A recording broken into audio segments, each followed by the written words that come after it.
Yo, what's going on YouTube, and welcome back to another Destiny video. And in today's video, I want to talk to you or show you some raid loot. I did this same kind of video back when I completed the Vault of Glass for the very first time. I came out and I showed you the kind of first set of loot that both myself and my team got, so I can show you sort of like an early glimpse into some of the stuff that you're going to get from the raid, and obviously as and when I get the rest of it and all of it, I will obviously show you that in time. But for the time being, yes, I just finally completed the Crota raid, defeated Crota the other day. I kind of like blitzed through the raid on Tuesday, sort of like Tuesday and Wednesday, and then we kind of sort of got stuck on the boss, and then I had work this week, so it's been a little bit busy, but I finally sat down, finished off Crota. So now I'm going to show you what both myself and my team got, and largely my team I say because I am notoriously unlucky when it comes to chests and drops and random stuff like that. RNG just clearly hates me, but either way, defeated the boss and I got a few things at the end, so I will show you that, and then I'll switch over to show you what my team got as well. So first up, just like last time, just like when you complete the Vault of Glass and you get the Shatter White shader, this time round the shader for the Crota raid is cryptographic. Now, the weird thing about this one, the icon for it doesn't really do it justice because the icon makes it look like a kind of peachy pink colour, when in actual fact it's completely different to that. It's nothing to do with the icon, so ignore that. But if you look at the character, look at what I'm at right now. In fact, if I switch back, you'll see that this is what I was actually at when I was fighting Crota, and then when I put this on, you'll see that this is what the Crota raid shader looks like. Really, really cool. I do like it. It's got some really nice colours. The cape is red, a little bit of sort of red around the boot as well, and then some sort of like gold and brown and stuff. So yeah, really, really nice looking shader. I'm definitely rocking this right now.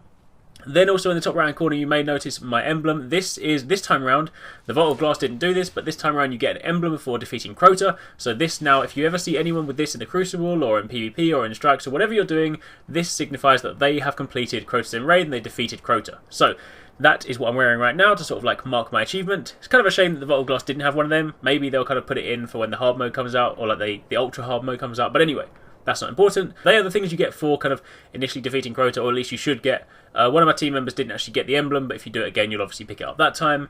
Then the other thing I got, Crota drops weapons. Now you see, if you want to get the armor set, then it seems that the armor drops from like the previous checkpoint, so completing, you'll getting your way through the abyss, like the dark area, getting your way across the bridge, and also obviously potentially from some of the earlier chests, whereas weapons are dropped from Crota from the final boss. I haven't seen anyone get weapons from, say, the earlier drops, so I believe that's kind of like how it works out. You know, if you want weapons, you defeat Crota. If you want armor, you do the earlier stuff. Anyway, the weapon that I got was Swordbreaker, which is the legendary raid shotgun. Now, I'm not a massive shotgun user, so to be honest, I don't know how much I'm going to use this, but that being said, let me show you what it does. So first up, it has void damage.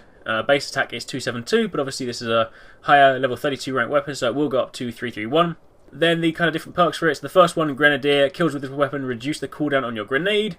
And final round, the last round in the magazine, deals bonus damage. So this could be quite useful. I mean, there's not a lot of void shields or kind of like, or any void shields in the raid, so it's not necessarily going to be that useful going back into the raid, but the power could just still be good anyway. But I could still take this back into the Vault of Glass and maybe use it next time round, sort of like deal some damage to those Minotaurs. Either way, this is the shotgun, this is the weapon that I got. And aside from that, I obviously got Radiant Shards and Radiant Energy, which are the materials that you get only within the raid, and they're used to upgrade the raid armor. You cannot upgrade the raid armor with Ascendant Shards or Ascendant Energy. You have to use Radiant Shards and Radiant Energy. So everything to do with the raid is self-contained within the raid. You rank up in the raid, you get your armor in the raid, all that stuff like that. Anyway, that's it from me. That's all I got. So let's move over now to one of my friends. So start off with Shaman Xsoft.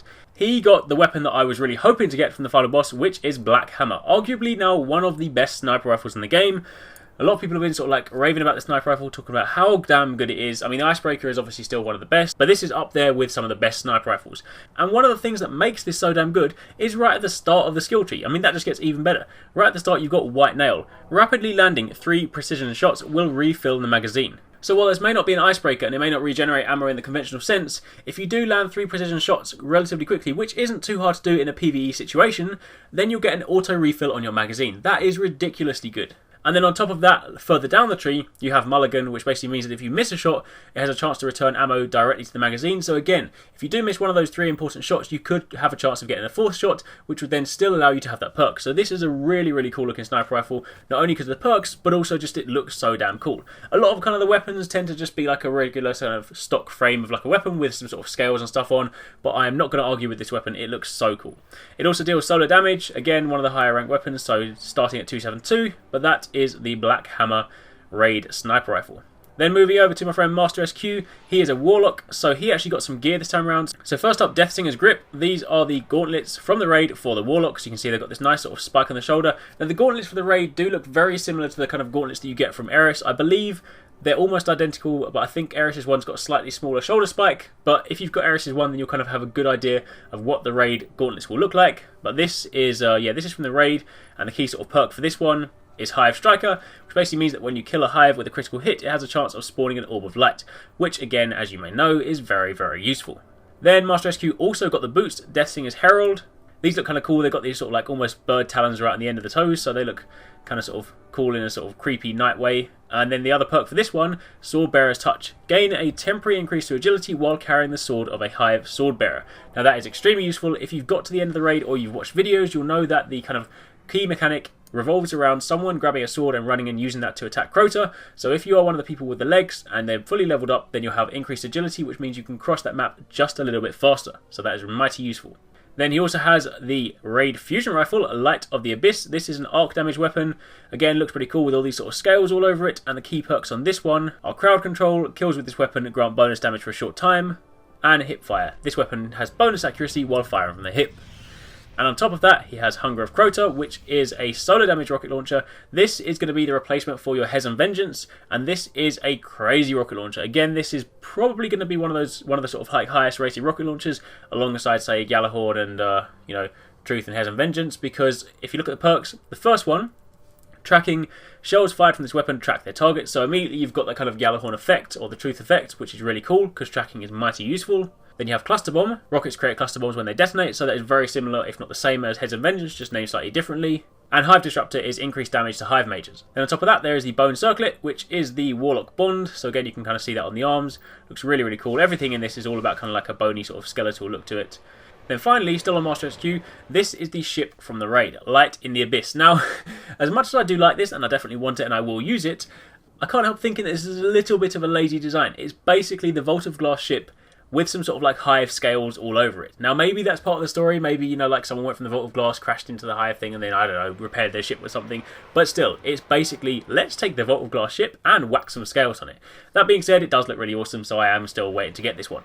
And then lastly, my friend Turkey Paste, he got the Willbreaker's Greaves, which are the legs for the Titan. So if I look through these, again, any legs in the raid have got the perk for the Swordbearer's Touch. So again, temporary increase to agility while carrying the sword. So that way it doesn't always have to be kind of like, when I was in the raid, I was the runner because I'm the hunter and I've got the max agility. But obviously this way, if you've all got this kind of perk, it will obviously allow you to kind of like deviate from those kind of key or sort of like typical roles. Also, my friends Archangel Sean and Crypto9095 did actually get the Hunter legs, but I haven't actually had a chance to capture them yet because they went offline, so I'll get that later on. But the Hunter legs, they don't look quite as cool, but they do have like a little dagger on the sides. They do look pretty cool, and they've got these sort of like metal shin pads as well. So I'll show them to you later on, but for the time being, this is some of the stuff that, we've got from like our first couple of raid runs. Master SQ's done like a couple more raid runs than I have, but obviously, among all of us, that's kind of like the first set of loot that we have.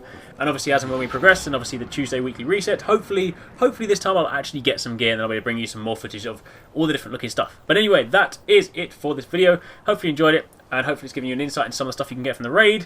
If you're wondering why there are no primary weapons, it's because primary weapons only drop in the hard version of the raid, which comes out in January. So right now, nobody will be having raid primary weapons. No hand cannons, no auto rifles, nothing like that. Not until January. So, thanks again for watching. If you did enjoy this, don't forget to give it a thumbs up, hit the like button and show your support. It does really help me out. And obviously don't forget to subscribe for daily gaming videos. Drop a comment down below, let me know if you've been through the raid, and if so, what have you got so far. Thanks again for watching. Take it easy. Catch you next time. Peace out.